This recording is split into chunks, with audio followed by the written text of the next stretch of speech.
السلام عليكم ورحمة الله وبركاته. أهلا وسهلا إلى مركز العلوم والحكمة Remote Study. Welcome to the fifth part of our lesson series from the book titled My Quran Teacher. I am Mudaris Sulaiman Ali. Happy listening. Still talking about Al-Wasl.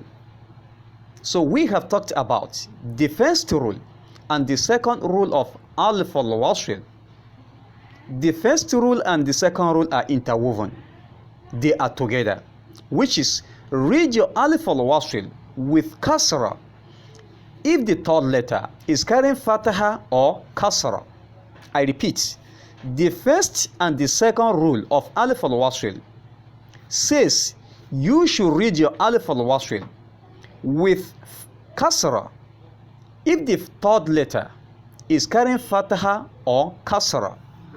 Knowing that Al-Wasl should be counted as your first letter, then the letter that follows it, then the third letter. I hope you understand. La'allaka fahimt. I hope you understand. MashaAllah. Now talking about the third rule of Al-Wasl, which says read your Al-Wasl with Dhamma if the third letter is carrying Dhamma. Very simple. Read your Al-Wasl with Dhamma if the third letter is carrying Dhamma. La'allaka fahimt. I hope you understand. MashaAllah. So let's try to illustrate. So how are you going to read this? The first Arabic word. So how are you going to read this? Are you going to read it as Ikrum, Akrum, or Okram? You must apply the third rule that says read your Al-Wasl with Dhamma if the third letter is carrying Dhamma. So Al-Wasl is the first letter, which has small sodun written on top of it. So it doesn't carry Dhamma, and it doesn't carry Kasra, and it doesn't come with Fataha. The question is, how do you now determine the kind of vowel sound that you are to read Al-Wasl with? You can use the following simple logic. By counting your letters, Al-Wasl is your first letter, Kafun is the second letter, and Ra'un is the third letter. And Ra'un is taking Dhamma, is carrying Dhamma. So that means you are going to read your Al-Wasl with Dhamma. You read this as Okrum, Okrum, not Ikrum and not Akrum. Ithnan. Number two, the same principle is applicable. So we read this as Usjud, Usjud. Why is it so? Because Jimun, being our third letter, is carrying Dhamma. Thalatha. Number three. So we read this as U'bud, U'bud. So why is it so? Because the third letter, being Ba'un, is carrying Dhamma. That is why the Al-Wasl must be read with Dhamma. La'allaka fahimt. I hope you understand. MashaAllah.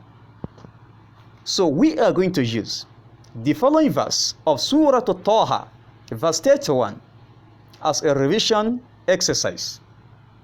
So the question is, how are you going to read the beginning of the verse?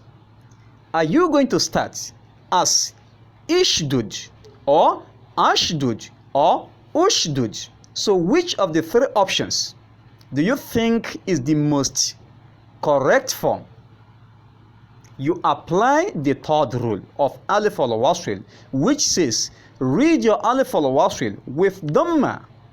When do you do that? When the third letter is carrying Dhamma. Here Al-Wasl is your first letter, and Shinun is your second letter, and Dalun is your third letter.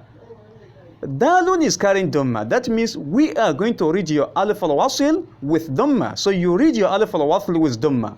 La'allaka fahimt. I hope you understand. Now we are going to read the verse. Listen attentively as the verse is being read. أعوذ بالله من الشيطان الرجيم أشدد به أذري. لعلك فهمت. I hope you understand. MashaAllah. سبحانك اللهم وبحمدك أشهد أن لا إله إلا أنت أستغفرك وأتوب إليك. Make sure to visit my online store to buy a copy of my ebooks via the link below, right there at the comment section. Like the video, share it, and hit the subscribe button below. مع السلامة وإلى اللقاء آخر.